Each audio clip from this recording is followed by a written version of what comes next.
ಅಕ್ಕ ಒಬ್ಳೆ ಬಂದ್ಯಾ? ಬಾವ ಮಗು ಎಲ್ಲಿ?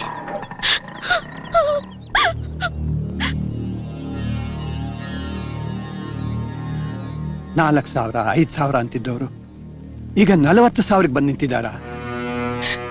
ನಿಮ್ಮಪ್ಪ ಏನು ದೊಡ್ಡ ಮಿನಿಸ್ಟ್ರೋ ಕಲೆಕ್ಟ್ರೋ ಅಲ್ಲಮ್ಮ, ಒಬ್ಬ ಸಾಧಾರಣ ದೇವಸ್ಥಾನದ ಪೂಜಾರಿ. ಅದ್ ನಂಗೆ ಗೊತ್ತಿಲ್ವಾ? ಗೊತ್ತಿದ್ದು ನನ್ ಪ್ರಾಣ ತೆಗಿಯೋಕ್ ಬಂದ್ಯಾ? ಕೊಡೋದ್ನೆಲ್ಲ ಕೊಟ್ಟಾಯ್ತು. ಹೆತ್ತವಳಿಂದ ಮಗುನು ಕಿತ್ಕೊಂಡು ಮನೆ ಬಿಟ್ಟು ಬೀದಿಗೆ ಕಳಿಸಿದ್ರೆ ಏನಿದ್ರ ಅರ್ಥ? ಇದನ್ನ ಸುಮ್ಮನೆ ಬಿಡಬಾರ್ದು.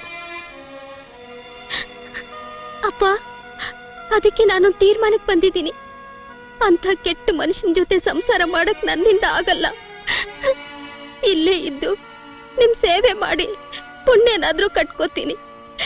ಎಲ್ಲಾದ್ರೂ ಹಣದ ವ್ಯವಸ್ಥೆ ಮಾಡಿ ಅವನ ಮುಖದ ಮೇಲೆ ಬಿಸಾಕಿ ನಾನ್ ನನ್ ಮಗನ್ ಕರ್ಕೊಂಡ್ ಬರ್ತೀನಪ್ಪ. ಯಾರು ಕೊಡ್ತಾರಷ್ಟ ಹಣ? ಯಾರನ್ನಾದ್ರೂ ಕೇಳ್ತೀನಿ. ಮನುಷ್ಯನಿಗೆ ಮನುಷ್ಯ ಸಹಾಯ ಮಾಡಲ್ವೇನು? ಹಾ, ನೀನ್ ಕೇಳಿದ ತಕ್ಷಣ ಕೊಟ್ಬಿಡ್ತಾರೆ. ಎಲ್ಲ ನನ್ನ ಹಣೆ ಬರಹ. ಅಣ್ಣನ್ ಬಿಟ್ಟು ಮನೆಯಲ್ಲೇ ಕೂತಿದ್ದಾಳಲ್ಲ, ಅವಳನ್ನ ವಾಪಸ್ ಕಳ್ಸೋ ಯೋಚನೆ ಮಾಡಿದ್ದೀರಾ ಏನು?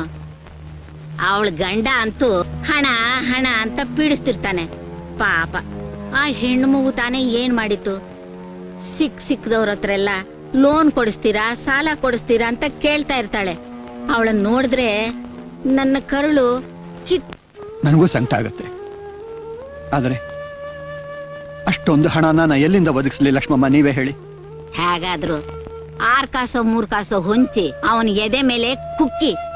ಹೀಗೆ ಆದ್ರೆ ಮಗನ ದೂರ ಮಾಡ್ಕೊಂಡಿರೋ ಚಿಂತೆಯಲ್ಲಿ ಅವಳು ಪ್ರಾಣನೇ ಬಿಟ್ಬಿಡ್ತಾಳೆ ಅಷ್ಟೇ.